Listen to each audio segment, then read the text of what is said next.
C'est bon. On est prêt. On enregistre maintenant? J'ai mis cliquer. Voilà. Ben voilà.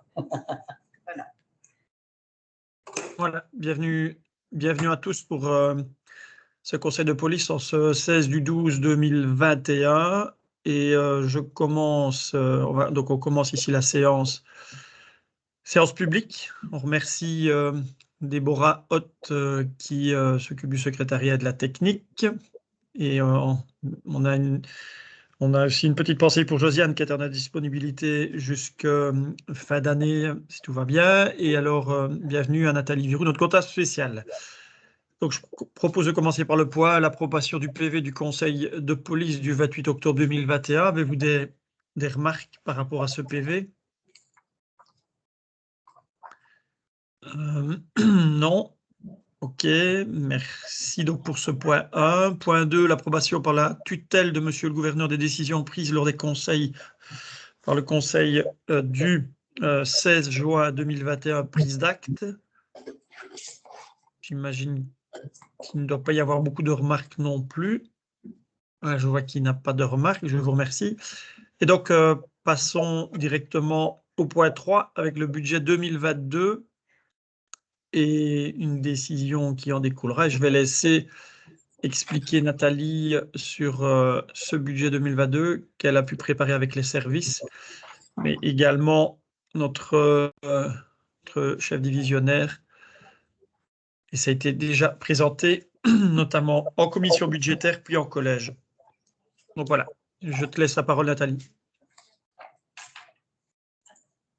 Est-ce que vous voyez tous bien uniquement le slide?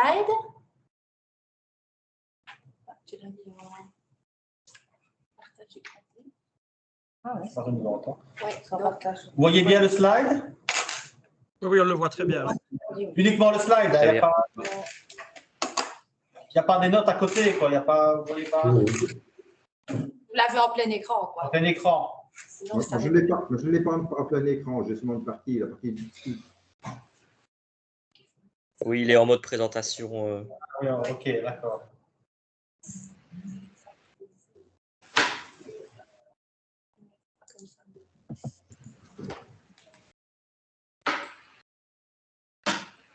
Tout à fait. Moi, je ne le fais pas comme ça d'habitude, mais. Tout à fait sur ton PowerPoint. Oui, tu à mon avis, c'est sur le PowerPoint que notamment tu as. Ben.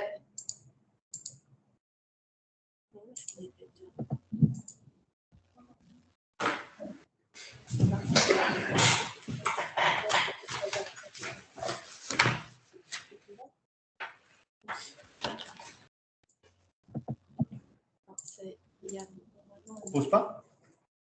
En tout cas, c'est pas moi. Comme ça, c'est pas.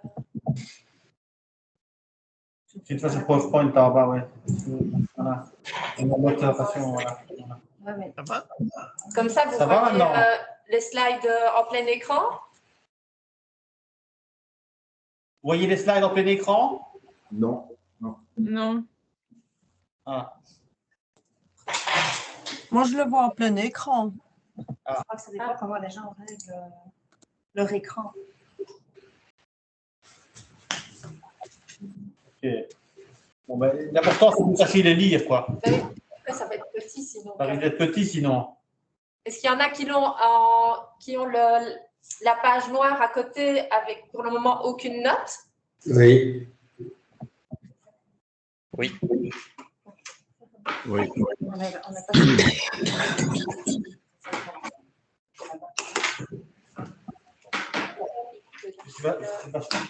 On va sur PowerPoint. Normalement, quand je partage le contenu, moi, je vais chercher l'info. Et ça va. Si tu mets sur budget, si tu cliques là-dessus, non, à droite. Là où il y avait. Bien, ouais. Parce que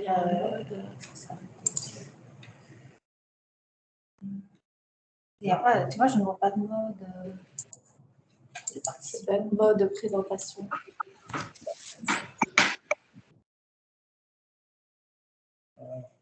Ok. On On aurait deux lignes sur Dans Teams que tu fais ça? Oui. Mais je viens de le faire avec, je l'ai fait avec Virginie, avec Émilie Là, ici, Santo. au-dessus, c'est un plein écran. Au-dessus. Ah. Ouais, je suis même pas sûre que ça change. Non. Là, vous l'avez en plein écran? Toujours pas. Enfin, moi, j'interviens, je sais lire, il n'est peut-être pas complètement en plein écran, mais il est largement lisible. Oui, maintenant, oui, c'est après que ça va être un peu petit. Non, c'est ça. Il y a des slides qui sont plus que, avec des tableaux, etc. Donc, c'est pas évident. C'est pour ça qu'on prend un petit peu de temps, on est désolé, mais. Non, parce que ah, c'est pas ça. Ah, merde. C'est pas grave, vous n'avez pas la même version. Vous avez que la version. On n'a que la version. Donc, à mon avis, c'est ça. Et si tu fais ce PowerPoint, tu mets en plein écran et tu partages sur l'écran.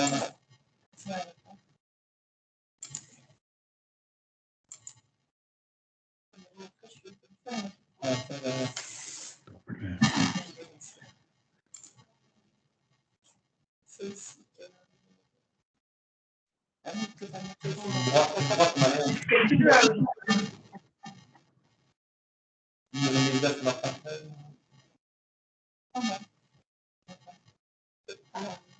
Mais ça va pas aller après.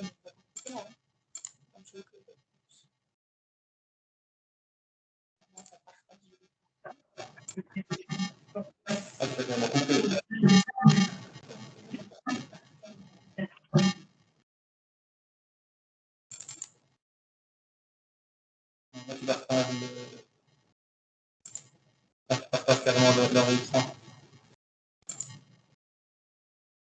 Tu as coupé votre point, en fait.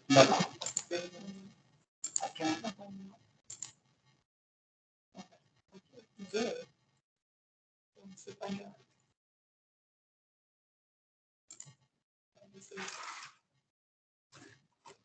Comme ça, c'est un peu plus grand. Ça va comme ça. Ouais, moi, c'est bien. Oui, ok.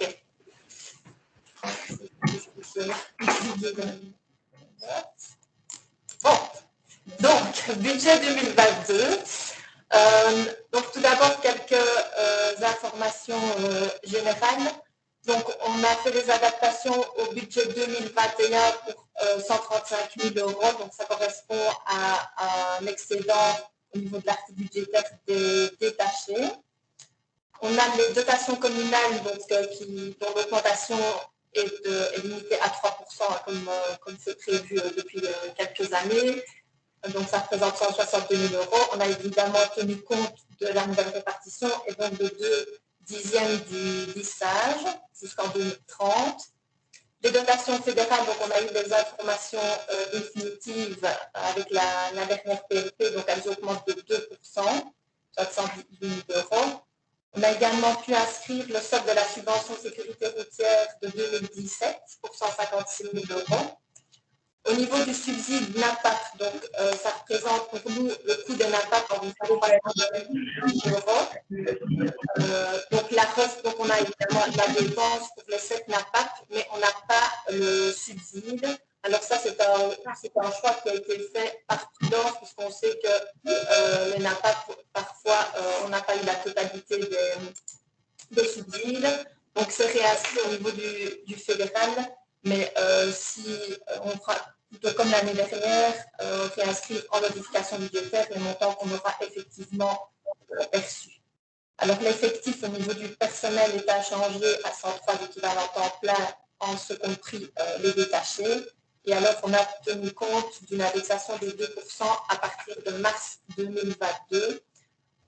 C'est vrai que Je peux vous interrompre parce que... Allô? Vous ne prenez pas? Non, mais, le son est très distordu. Je entends très mal. C'est le cas de tout le monde? Oui. Oui. Oui. Oui.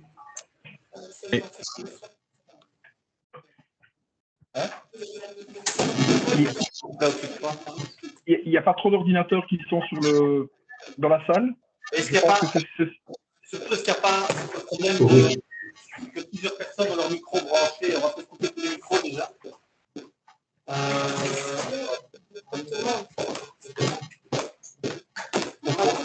ouais, pas de problème de couper tous les micros parce que moi, je ne pas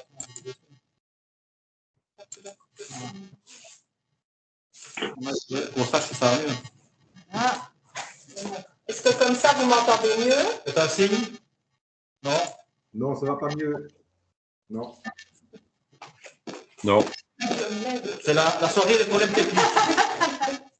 Vincent, au début, ça se passait très bien. Et à un moment donné, quand vous avez cherché, est-ce que vous avez touché à quelque chose, ça s'est détérioré, le son. Bon. Ok, on va. Ça, c'est le son pour nous.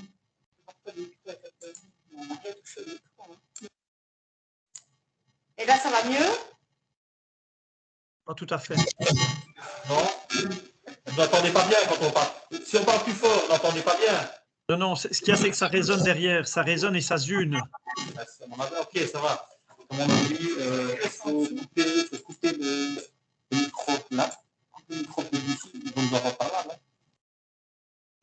Bah oui, non. Je pense qu'il y a plusieurs micros qui captent en même temps et ça distorsionne. Dans la salle. Oui, c'est ça. On coupe peut-être le haut-parleur. Ici? Oui, coupe le carrément. Alors, j'allais rallumer le haut-parleur.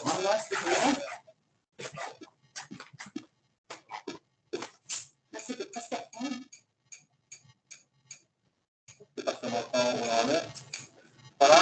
Est-ce que vous entendez un peu mieux? On a coupé le micro de l'ordinateur. Non, vous n'entendez pas mieux. Il y a toujours des problèmes techniques. Non. Je ne sais pas pourquoi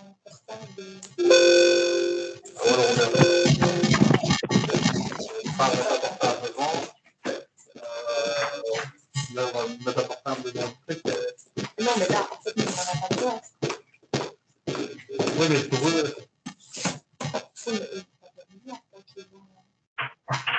que tu veux faire?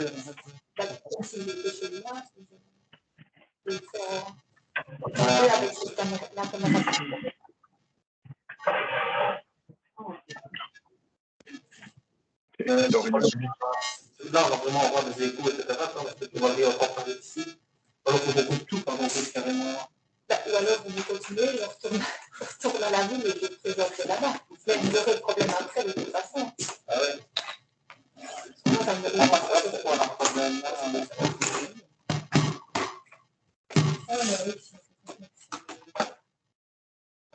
Ici, il y a le haut-parleur qui est branché à partie, c'est Nawat, c'est Epson. Sur l'écran PJ. Attendez, vous avez ma souris.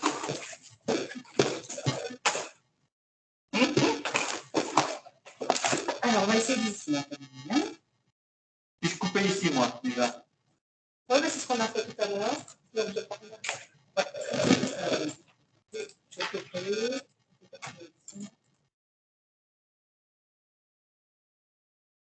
Voilà. Alors.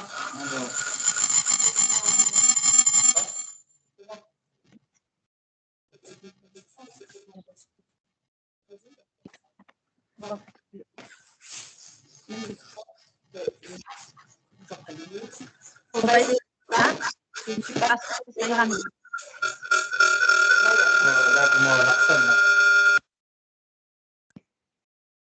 Comme ça, c'est mieux? Ah oui. Ah. Ah oui. Ça, c'est du noir au blanc. Bon, ben voilà, ben on va faire comme ça. Oui, commence. Sinon, je m'étais dit, je vais le présenter moi-même. Sinon, vas-y, vas-y. Ça aurait pu être comique, ça. Bah, ça aurait été moins comique que de t'écouter zuner, si tu. Vas-y, allons-y. Ne te laisse pas faire, hein, Oui, par contre, du coup. Au niveau des slides, ça va toujours comme ça? Oui. OK.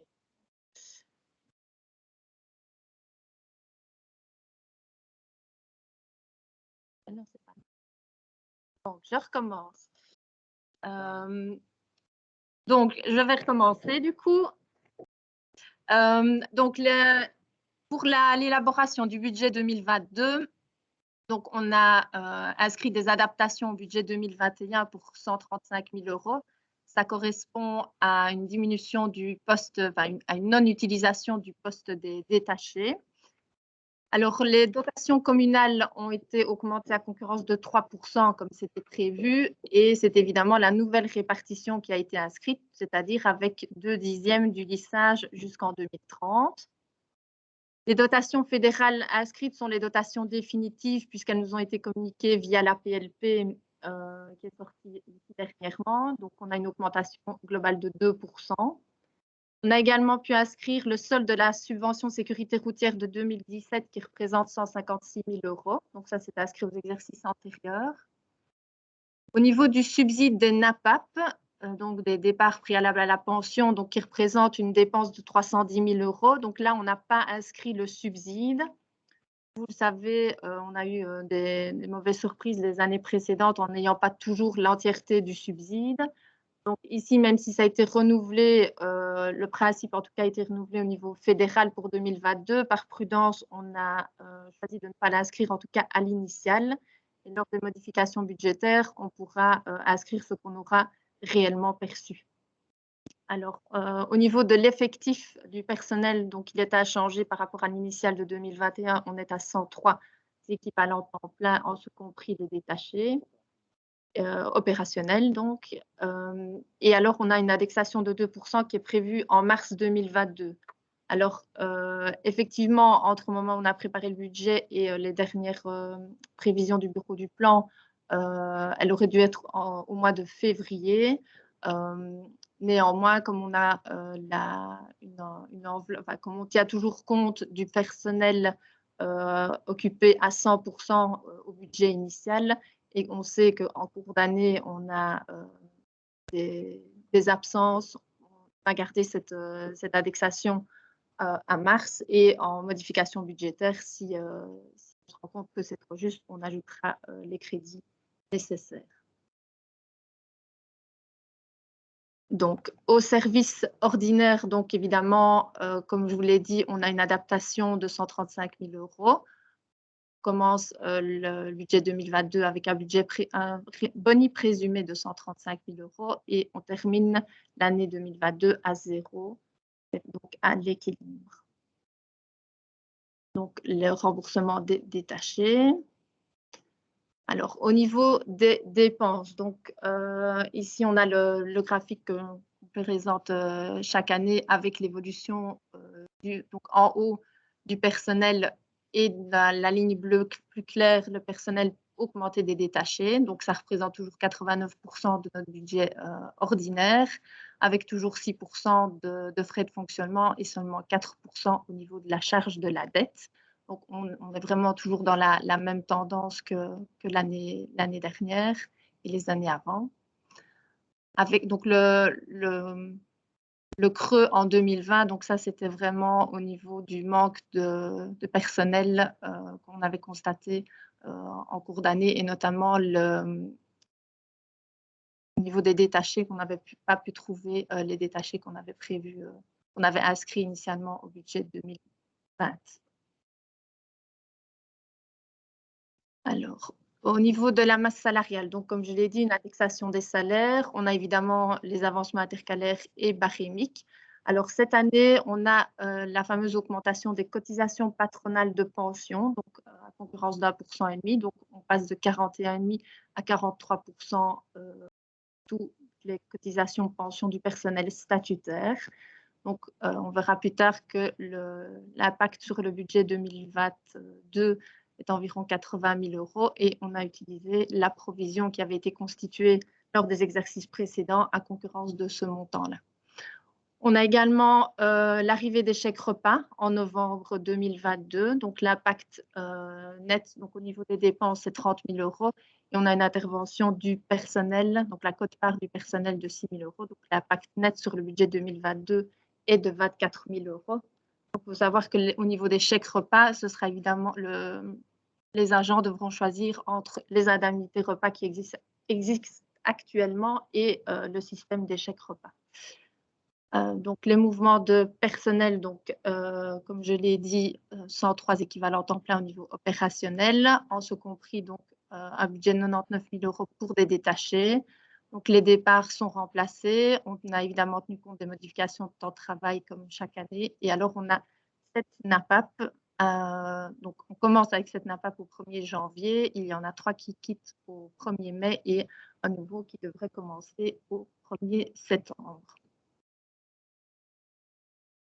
Alors, du côté du fonctionnement, donc, on a une diminution globale de 19 000 €. Donc, on a tout d'abord la diminution la plus importante, c'est la redevance annuelle pour plombière, donc 45 000 €. Et alors, les fournitures de véhicules qui diminuent de 9 000 €. Et enfin, les différents articles Covid, 8 000, 3 000, 3 000 et 2 000, donc qui n'ont plus été réinscrits en 2022. On a toutefois gardé un poste de 2 000 € pour des achats plus techniques comme l'achat de masques, au cas où, pour maintenir toujours un stock suffisant de ce côté-là.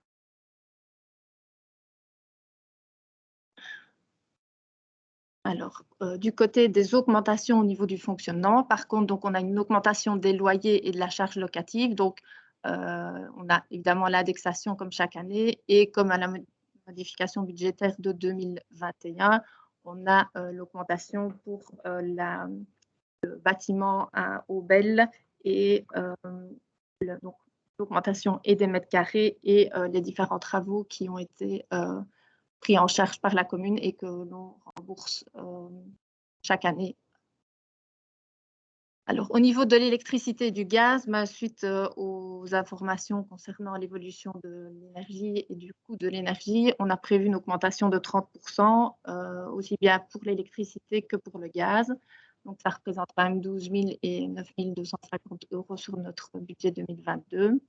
Au niveau de la gestion du parc informatique, on a une augmentation de 8 750. La formation du personnel, donc on a augmenté de 2 000 €, donc pour les mêmes raisons qu'en modification budgétaire, et les frais de documentation, pareil, 2 000 € plus. Alors, la dette augmente de 35 000 €, donc ça, c'est clairement l'impact du nouvel emprunt d'1 million d'euros qu'on va contracter pour l'achat de plombières.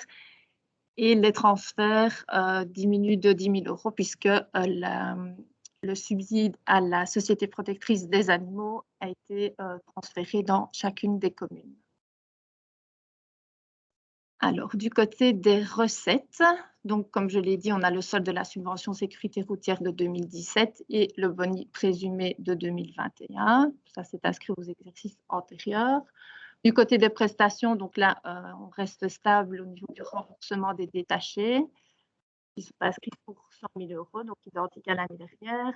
Et alors, la quote-part du personnel dans les chèques repas pour 6 000 €. Alors, au niveau des dotations fédérales, donc voilà la répartition de l'augmentation de 2%. Donc, évidemment, essentiellement sur la dotation de base, qui est la plus importante, donc 55 000 €. Et les dotations sociales également pour environ presque 50 000 €. La convention sécurité routière, donc le montant qui est inscrit et le montant que l'on a reçu pour 2021, donc soit 5 000 € de plus. Donc les dotations communales, ça c'est le tableau de la répartition, donc avec le lissage, comme je vous l'ai dit, à concurrence de 2/10, et on voit donc que les clés de répartition sont modifiées entre les différentes communes. Donc, pour comparer, donc on compare chaque fois les dotations fédérales et les dotations communales et la proportion de l'une et l'autre. Donc, cette année, on est à 51,99 contre 52,23 en 2021 et les dotations communales 48, un petit 48 et contre 47,77 l'année dernière. Donc, voilà, sur le graphique, on voit de nouveau que l'écart s'amenuise entre les deux types de dotations qui financent notre zone de police et que malheureusement, ce sont les dotations communales qui augmentent un peu plus que les fédérales. En pourcentage, donc voilà, hein, les 52,23 qui passent à un peu moins de 52 et les presque 48 qui maintenant atteignent les 48%. Alors, on a également du côté des autres transferts, donc on a une inscription importante de 99 000 € qui correspond à un remboursement d'assurance pour un accident de la vie privée avec un tiers, donc d'un des agents, d'un inspecteur principal. Donc, qu'on espère recevoir donc, en 2022. Donc, les remboursements des NAPAP, j'en ai déjà parlé. Et alors, l'intervention de la région wallonne pour l'assistante sociale, donc, que l'on recevait depuis déjà de nombreuses années à concurrence de 30 800. Donc, la région wallonne a décidé de retirer cette subvention pour toutes les zones de police. Et donc, on ne bénéficiera plus de ces 30 800. Alors, donc, comme je vous l'ai dit, on avait constitué au cours des exercices précédents, notamment grâce au boni, une provision pour l'augmentation des cotisations pensions. Donc, elle s'élevait à 351 000 € à fin 2021. Donc, l'impact pour cette année s'élève à 81 000 € et donc, on a utilisé la provision à concurrence de ce montant. Donc, l'évolution du boni général, graphique habituel, où on voit que de toute façon, au budget 2022, donc on est bien à 0. J'ai remis pour information le slide avec la distribution des dotations fédérales niveau national. Il est identique à 2018. Malheureusement, donc c'est Belfus qui nous fournissait cette information-là. Malheureusement, ils ne la fournissent plus parce qu'ils se sont rendus compte qu'il y avait quand même certaines disparités, enfin, que les disparités, en tout cas, entre les zones étaient de plus en plus importantes et qu'ils ne disposaient pas non plus toujours des derniers chiffres pour l'ensemble des zones. Et donc, on n'aura malheureusement plus cette information. Donc là, on voyait qu'on était dans la tranche on va dire favorisé au niveau des dotations fédérales et au niveau des dotations communales, pareil, dans le sens inverse, où on était dans les zones qui avaient une intervention par habitant plus basse que la majorité.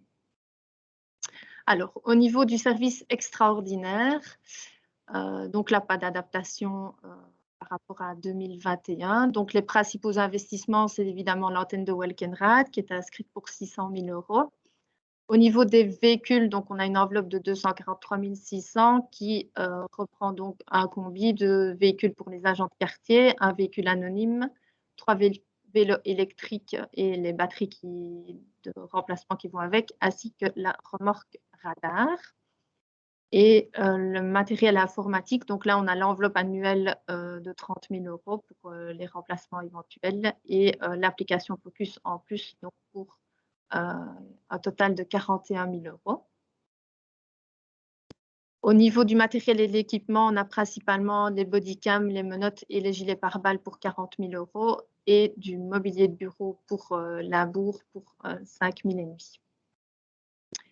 Donc, les moyens de financement, donc, on finance principalement donc, on finance beaucoup par le fonds de réserve extraordinaire et donc à concurrence de un peu plus de 430 000 € et un emprunt prévu pour 500 000 € pour la construction du bâtiment à Welkenraad.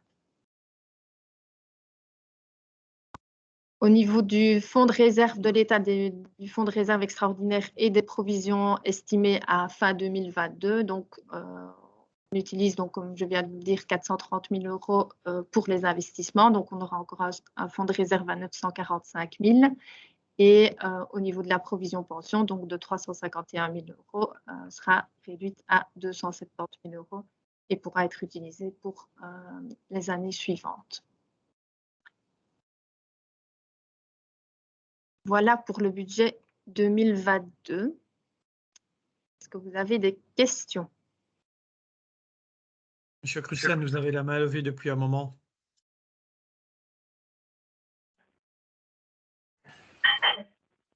Oui. Oui. Je voulais intervenir au début parce que je n'entendais rien. C'était pour le son. Je vais l'enlever là. Excusez-moi. Pas de souci. Benoît. Ben, moi, c'était surtout pour saluer le travail qui a été fait parce qu'on voit qu'il y a un gros travail qui a été fait sur le personnel et sur les dépenses de prestations et on parvient à tenir la ligne. Je tenais à féliciter la comptable spéciale, en l'occurrence. Merci.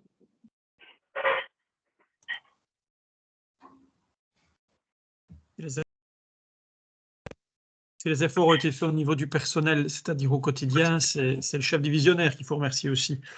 Tout ce qui transparaît après, au niveau technique, c'est vrai que c'est un travail très précis, très rigoureux. On remercie aussi bien Nathalie que Elodie, qui est notre comptable ici à la zone, qui suit ça au quotidien. Oui. Je vois que quelqu'un lève la main. Je ne sais pas qui peut prendre la parole. Hein. C'est Jean-Raymond Paul. Oui, M. Manspaul, allez-y. Vous m'entendez, oui. En fait, je n'ai pas de questions à poser. Je voulais simplement, comme je le faisais déjà à l'époque, regretter le fait que la dotation fédérale n'augmente que de 2%, alors que les dotations communales, elles, augmentent de 3%. Donc, c'est un regret que je réitère. C'est un regret qui n'a, comme vous l'avez dit, qui n'a pas changé, comme vous l'avez dit auparavant, mais c'est vrai que quand on voit l'évolution, et on en a d'ailleurs parlé tout à l'heure en CCB, avec les syndicats, la difficulté est qu'on a une évolution qui malheureusement n'est pas favorable aux communes. Et si au début de la zone, c'est-à-dire en 2001, on avait 55% à charge du fédéral et 45% pour la zone, on sent que les tendances s'inversent au fur et à mesure des années. Et donc, malheureusement, c'est le cas. Mais Vincent, je peux te laisser la parole.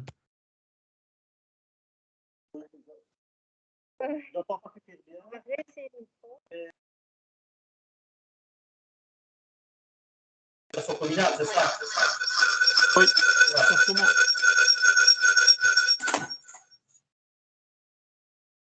Donc voilà, pour la remarque de monsieur Manspaul, il n'y a pas de souci. Le son est de nouveau très mauvais.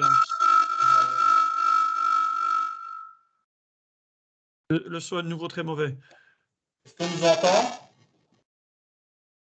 Non, on n'entend toujours pas. Non. Ça, c'est pour le parleur. Le micro est coupé, non? Là, maintenant, vous entendez toujours pas? Ah, voilà, parfait. C'est pas possible. Le micro. On t'entend, mais c'est vraiment pas bon.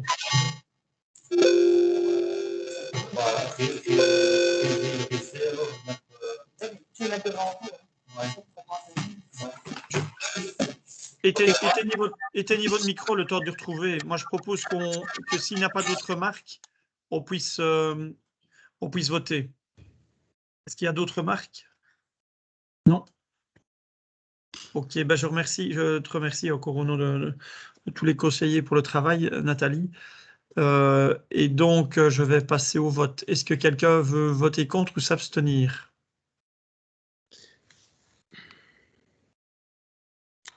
Non. Donc, je considère que tout le monde réagit de manière positive et je vous remercie donc pour le vote de ce budget 2022 qui est voté donc à l'unanimité.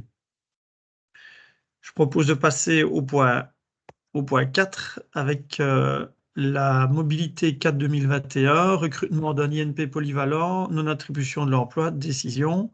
Voilà. Vincent? Oui, Nathalie vous dit au revoir. Je ne sais pas si vous nous entendez maintenant. C'est très bien. Merci Nathalie. Oui, on t'entend très bien. Oui. Désolé pour les problèmes techniques. Hein. C'est au bricole. Là. Je ne sais pas ce qui se passe avec On a un problème probablement de micro-haut-parleur dans la salle ici. Donc on est vraiment désolé. Mais c'est la première fois que ça arrive, les problèmes techniques comme ça. On n'a jamais eu ça. Donc on ne comprend pas. On essaiera de trouver ce qui se passe avec nos informaticiens demain. Désolé.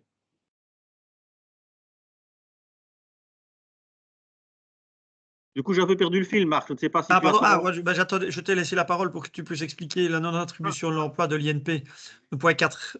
Mais il n'y a rien de spécial. Oui, il n'y a rien de particulier, si ce n'est qu'on avait ouvert l'emploi. Donc, en mobilité, donc à la mobilité, la quatrième mobilité de 2021, et que, excusez-moi, je vais bouger mon masque, de toute façon, à distance. Donc à la quatrième mobilité de 2021, nous avions ouvert un emploi, mais nous n'avons pas eu de candidat à la mobilité. Donc en fait, tout simplement, on vous propose ici de la clôturer et de ne pas attribuer l'emploi, évidemment. Ok, j'imagine qu'il n'y a pas de remarques par rapport à ceci. Non, je vous propose de voter. Quelqu'un veut-il s'abstenir ou voter contre?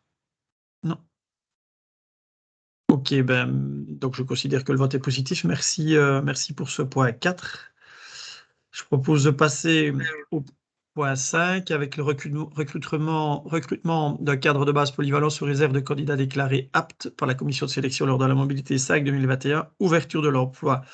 Décision. Il s'agit ici de ne pas perdre de temps et d'ouvrir directement la mobilité. Toi, Vincent. Oui, donc effectivement, il s'agit de ne pas perdre de temps, comme tu viens de le dire, Marc, puisque nous avons constaté lors des dernières mobilités que nous n'avions pas souvent beaucoup de candidats. On a de moins en moins de candidats et c'est lié principalement au fait que, d'une part, il y a de moins en moins de candidats qui sortent des écoles de police, ou en tout cas qui sortent pour les mobilités des zones de police. En effet, la police fédérale active une disposition qui leur permet d'être prioritaires par rapport aux engagements aux jeunes recrues qui sortent des écoles.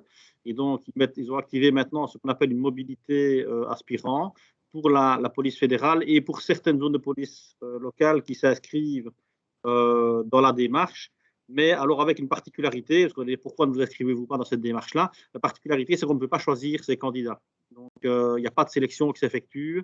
Les candidats mentionnent simplement qu'ils veulent postuler éventuellement pour la police fédérale ou bien pour telle ou telle unité zone de police locale. Et il y a un service donc, qui se charge d'attribuer les emplois aux personnes qui ont postulé donc les emplois concernés. Donc, nous, on préfère garder la maîtrise par rapport aux personnes qu'on souhaite engager. Donc, on passe par la mobilité classique. Et donc, de ce fait-là, on a moins de candidats pour l'instant. Alors, pour ne pas perdre de temps, on sait chaque fois que les phases de mobilité prennent beaucoup de temps. Ce qu'on fait, on chaque fois une mobilité suivante et qu'on clôturera si jamais d'ici là, nous avons obtenu satisfaction. Et donc, en fait, c'est le cas ici, tout simplement. On nous demande d'ouvrir un emploi à la première mobilité de 2022, ne sachant pas si nous aurons des candidats à la dernière mobilité de 2021. Donc ici, la mobilité de 2021, elle est en cours, c'est-à-dire que les candidats peuvent se manifester jusqu'au 24 décembre, et donc nous ne savons pas aujourd'hui si nous aurons ou pas des candidats, le temps qu'ils se portent candidats et le temps que la police fédérale nous signale par la suite qui a postulé éventuellement pour cet emploi. On ne sait pas en plus si certains ont postulé, on ne sait pas s'ils seront aptes. Donc voilà, donc pour les deux décisions, pour les points 5 ici, c'est le même raisonnement. Donc on demande en fait à ouvrir simplement les emplois d'inspecteurs polyvalents à la première mobilité 2022 et l'emploi de cadre moyen, inspecteur principal polyvalent, chaque fois sous réserve de candidats déclarés aptes par la commission de sélection de la mobilité, la cinquième mobilité de 2021. J'espère que j'ai été clair dans mes explications.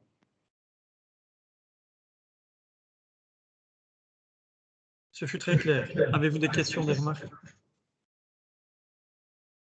Non. Je propose de passer au vote et de vous demander si vous avez un vote d'abstention ou négatif. Non.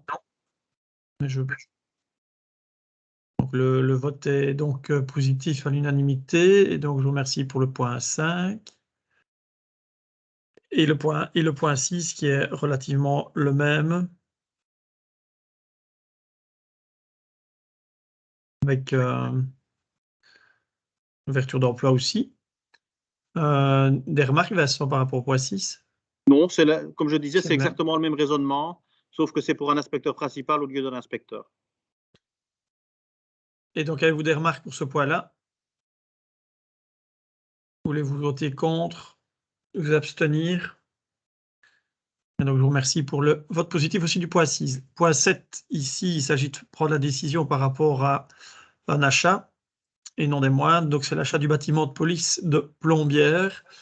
Donc, suite à la demande de la commune de Plombières de participer à une réflexion par rapport à ce bâtiment, il était convenu donc d'acheter ce bâtiment qui a été construit avant les dernières élections. Et donc, un accord a été convenu après mûre réflexion et la commune de Plombières quant au prix sur lequel on a pu se mettre d'accord. Et donc, ici, il s'agit de prendre cette décision pour que ce bâtiment devienne propriété de la zone de police. Dans les faits, ça ne changera pas grand-chose pour le quotidien de nos policiers, si ce n'est que la zone est propriétaire et la commune de Plombières vend le bâtiment.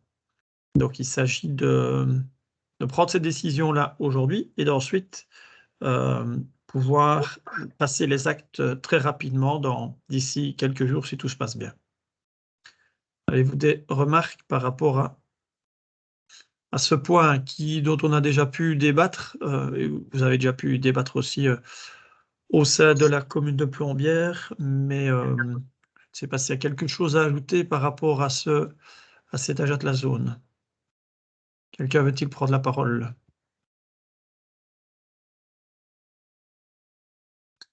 Donc, je vous propose de passer au vote. Est-ce que quelqu'un veut voter contre ou s'abstenir? Non, je vous remercie. Donc, le vote ici du point 7 est voté à l'unanimité donc pour l'achat du bâtiment de l'antenne de police de Plombières. Je vous remercie. Donc, c'est ici que s'achève l'ordre du jour de la séance publique.